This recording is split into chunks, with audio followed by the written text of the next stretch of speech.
Okay, shout out to MLD Scott 23, and I think somebody else asked me for a walkthrough of metal template, so I'm gonna go ahead and do that. So let's go ahead and start with the drum MIDI and the drum processing, etc., etc. If you didn't hear this track, I'm gonna link it in the description, and you can listen to the track if you want to. I'm not really gonna be playing it throughout here. I'm just gonna show you kind of what's going on. So first and foremost, if you don't know who Chris Badan is, or Badan, I'm not sure how to pronounce his last name, he has a Patreon that has a lot of the stuff that I'm using. So I have his labels on here, and then the routing also is on there as well. So how the new Modern Massive 2 works is it's a standalone thing. It's not Contact, so it's actually split. So the drum MIDI isn't coming from the kick channel anymore. It's coming from a whole separate thing. So this is the Chris Badan preset, but I did change some things around. So for the, I don't know, is this a splash? I mean, not the splash, but the cymbal, China. Okay, so this is China. I changed that to the 18-inch. The crash is this 18-inch as well. This little splash here is the 10-inch, which I'm not really using any of these. The left crash, I think this is left crash, or that's a ride. The power crash, the 19-inch, the 18-inch, custom China. The hat is this, I don't know, you can just read it. This is the 12x10. The second one is the 14x11. There is this 14x7 Yamaha. I changed this one for sure. Kick is this Legend kick.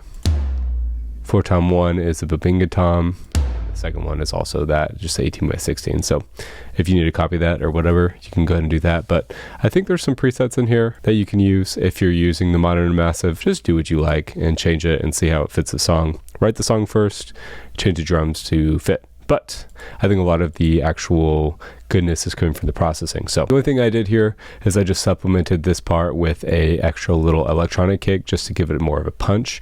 If we listen to this part without it, and we listen to it with it,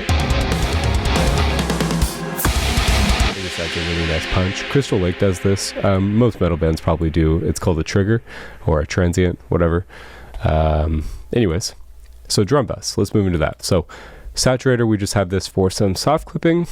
The kick, we have the kilohertz transient shaper. If you want to copy this, I just have the attack at 57%, pump at 58, and the sustain at -4.2.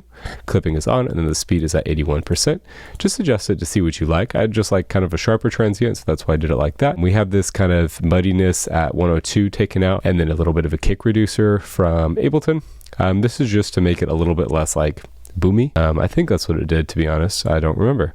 Okay, snare. We're just boosting some high end and we're taking out the low end. We don't want this to be like super like MIDI and hitting you in the chest as much.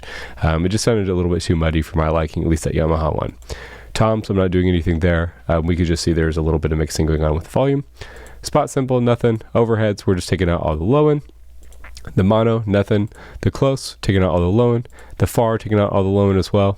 And then this crush, I'm taking out the low end as well. Snare verb, I didn't do anything to that.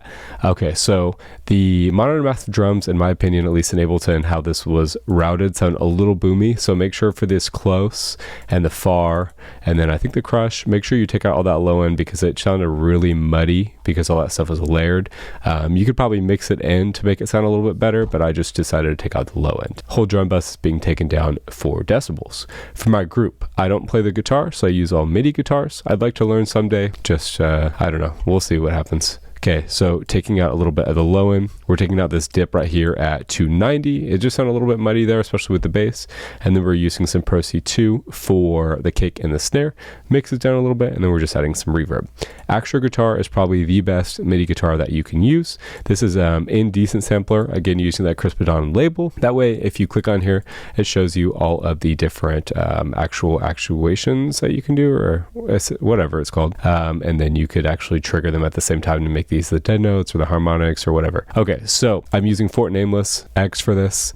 I just have it on default. I have it on mono. I think the second one's on stereo.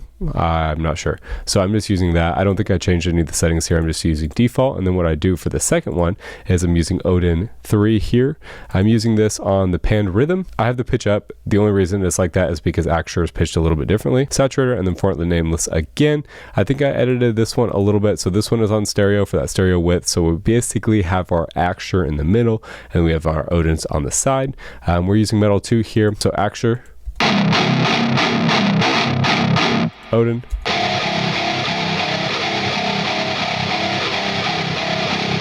And then if you add them together, it's a pretty nice sound. Bass, I'm using the Kraken bass. Again, just that pitch to make it the same like octave, so I can just copy and paste the MIDI. For this, I'm using the Kraken Forge. This one just sounded nice, honestly. Saturator, and then EQ, just boosting some low end. It sounded like it was lacking a little bit. This bass sounds a little bit digital, but it's fine for the use case, I think. And then taking out some of the high end, so it's not competing with the guitars. Again, in context.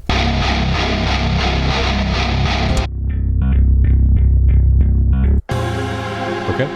Using some ambience. This fills in metal a lot. If you don't have this, it basically is a night and day difference. Taking out some low end, and then we have some Valhalla shimmer on there. Crisp it on again, but these are all in minor or major keys, so I have the C Phrygian on chroma. Chroma is really neat for metal. It just adds this kind of like cool texture, reminds me of like Oceano, stuff like that. Using some BA1. This is for like atmosphere in the background.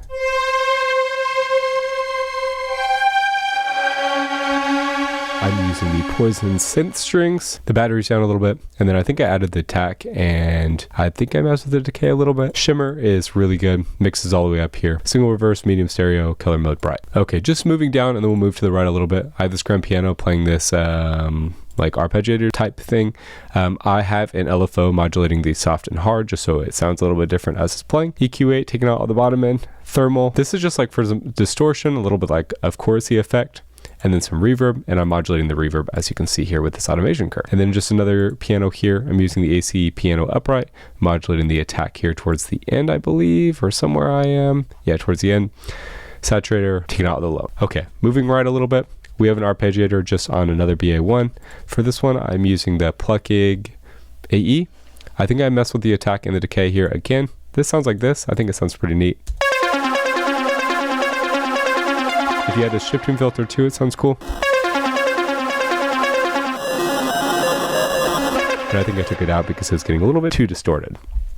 Okay, grand piano comes back in. We have this more for atmosphere, and then a few like finishing touches. So we have this little like Cashmere Whip thing. I think I bounced this out a little bit. So if you do have this sample, it is Cashmere Whip 6, but I think I kind of freezed it and phased it and faded it and whatever.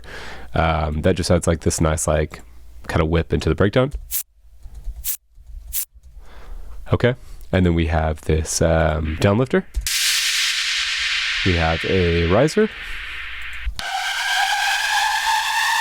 And that just helps transition. And I think that's about it for the track. And then if you wanted to hear the drums, just how they sound like raw, this is what they sound like.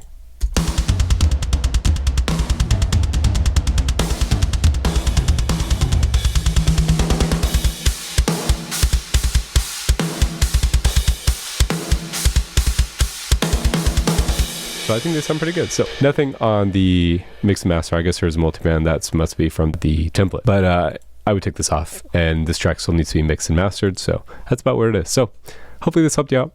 We'll see you on the next one.